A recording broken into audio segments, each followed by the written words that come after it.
Hello student, कक्षा 8वीं का देखने वाले हैं गणित का पेपर हिंदी माध्यम अर्धवार्षिक परीक्षा 2024-25। घंटा टाइम है 2.5 घंटे का और पूर्णांक है 60 घंटे का, जो कि मोस्ट क्वेश्चन है अभी आने वाला है पेपर में। तो चलिए देखते हैं। सही विकल्प चुनकर उत्तर सहित लिखिए। प्रत्येक के लिए 1 अंक निर्धारित है। इसमें से उत्तर भी देखेंगे और प्रश्न भी देखेंगे, मतलब क्वेश्चन सोल्यूशन हल दोनों। निम्नलिखित में से गुणन के अंतर्गत किस गुणधर्म का उपयोग है? तो गुणधर्म तत्व क्वेश्चन देख सकते हैं। -4/5 गुणे 1 बराबर 1 गुणे -4/5 बराबर -4/5। ये है गुणात्मक तत्मशक।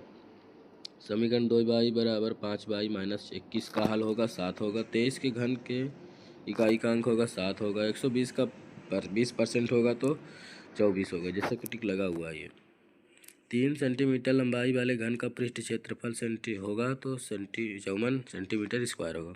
ये जो रिक्त स्थान अभी यहाँ पास देख रहे हैं रिक्त स्थान, अभी हम रिक्त स्थान का सबका एक साथ आंसर देखेंगे। लिखा परिमेय संख्याओं के लिए शून्याङ्क तत्वश है। एक सम चतुर्भुज के विकर्ण परस्पर होते हैं। किसी निश्चित घटना की प्रायिकता एक होती है। जीएसटी माल की आपूर्ति का सेवा ये वस्तु पर लगती है। ठीक, किसी ठोस का पृष्ठ क्षेत्रफल उसके फलकों के बिंदुओं के बराबर होता है। हम इसका सबका देखेंगे आंसर एक साथ।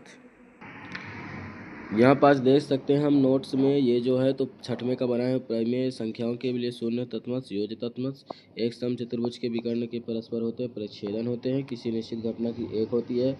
जीएसटी जो है तो वस्तुओं में लगता है। और 10वें का किसी ठोस का पृष्ठ क्षेत्रफल उसके फलकों के क्षेत्रफलों के बराबर होता है। ये यहाँ नोट्स में लिखा हुआ है 6, 7, 8 का, 10 का। तो इसी तरीके से देख सकते हैं। इसका अगला क्वेश्चन देखेंगे। अगला क्वेश्चन है अति लघुत्तरीय प्रश्न। नीचे दिए गए प्रश्न को हल करिए। प्रत्येक प्रश्न के लिए 2 अंक निर्धारित है। -4/9 प्लस -4/9 को हल कीजिए। ये हल किया हुआ है। ये एक तरीके से भिन्नों का घटाना यहाँ पास बन जाता है। जैसे -4/9 -4/9, तो जब दोनों का एल क्या है कि अंश हर दोनों का सेम है, एलसीएम लेने पर 9 आएगा। फिर तो दोनों का सेम रहेगा, इसलिए 4 - 4 इस तरीके से हो जाएगा। इसका 12वां क्वेश्चन है व्यंजक 1 + z + z² + z3 रैखिक व्यंजक है या नहीं, तो क्या हो? ये यहाँ पास दिया हुआ है या नहीं जानने के लिए हम देखेंगे कोई भी शक्ति ऐसे। ठीक, इस तरीके से कर देंगे जिससे कि हमारा लंबा वीडियो ना हो, क्योंकि हमें इसी तरीके से देखना है। 6/25 का वर्गमूल, यह है 6/25 का वर्गमूल ज्ञात करने के लिए, मतलब कि 25 के 3 बार गुणा, 25 × 5 = 125। ठीक, वर्ग का मतलब होता है कि वर्गमूल। जैसे कि मैं यहाँ पास किया हूँ 25 × 25 में, इसका मतलब ये है कि 25 का 2 बार गुणा होगा अंदर, तो एक 25 बाहर आ गई वर्गमूल। अगर घनमूल बोला है, ये घनमूल नीचे बोला है 64, तो ये 4 का मतलब 4 से गुणा 3 बार, 4 × 4 × 4 इस तरीके से होता है। इसका मतलब अंदर 3 बार गुणा हो रहा है, यहाँ पास 3 लिखा हुआ है तो एक हमें बाहर निकालना है। और यहाँ पास वर्ग का मतलब 2 होता है। इस तरीके से इसका क्वेश्चन है। 64 का घनमूल ज्ञात कीजिए। जैसे कि हम लोग इसका आंसर देख लिए हैं। 3/4 को प्रतिशत में बदलिए। 3 पदों वाले व्यंजक को क्या कहते हैं? तो ये घनमूल हो गया है।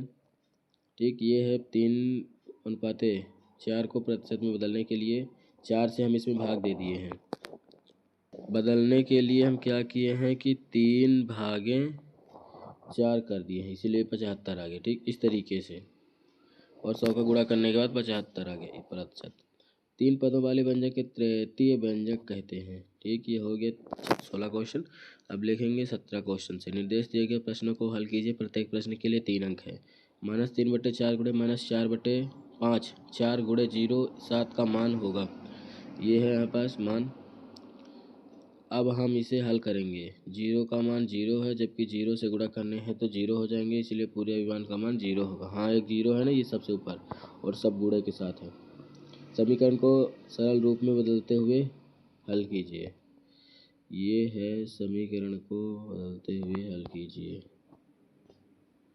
दोनों पक्षों को इस तरीके से स्क्रीनशॉट लेके आंसर देख सकते हैं। वह जब एक पासे को फेंका जाता है तो 4 से बड़ी प्रायिकता जांच कीजिए। ये है जब एक पासे को फेंकते 6 आता है, 6 आने की प्रायिकता। इस तरीके से हल करेंगे। 4 से बड़ी संख्या प्राप्त करने के ये हो जाएगा।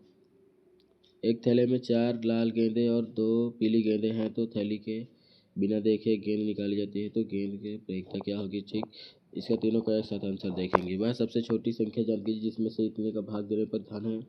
किसी संख्या को 2 गुना करने पर 100% वृद्धि हो जाती है। ठीक, ये है 19-20 क्वेश्चन का आंसर, 21 का आंसर, 22 का आंसर। 23 क्वेश्चन, नीचे दिए गए प्रश्नों को हल कीजिए। प्रत्येक प्रश्न 5 के लिए। समलंब चतुर्भुज पी क्यू आर एस में x का मान ज्ञात कीजिए। ये x का मान ज्ञात किया गया है। 24 एक माली इतने पेड़ लगाता है जो कि पंक्ति पौधे में जिनकी पंक्तियों की संख्या हो। पंक्तियों की संख्या, पौधों की संख्या ज्ञात कीजिए। ये है एक कुल पौधे इतने, प्रत्येक पंक्ति में इतने, तो इस तरीके से 25 इसका आंसर होगा। 23 क्वेश्चन देख सकते हैं, ये 23 का आंसर है 2a² + 3a 3b का होल स्क्वायर को सरल करिए। ये है दिया हुआ है, इसका 2 बार मतलब गुणा करना है। a² + b² का फार्मूला लगा के a² + 2ab + b², ये फार्मूला लगा के कर दिया है, देख सकते हैं। 21 सेंटीमीटर चौड़ाई वाले एक आयताकार कागज को चौड़ाई के अनुदिश मोड़कर 5 सेंटीमीटर त्रिज्या वाला एक बेलनाकार आयतन ज्ञात कीजिए। ये है इसका आंसर। बेलन का व्यास त्रिज्या इस तरीके से, ये पूरा हो गया आंसर। तो वीडियो कैसा लगा कमेंट में जरूर बताइएगा, और हम इसका और सोल्यूशन बताते रहेंगे, तो चैनल को सब्सक्राइब करिएगा। वीडियो कैसा लगा कमेंट में जरूर बताइए, दोस्तों के साथ शेयर करिए।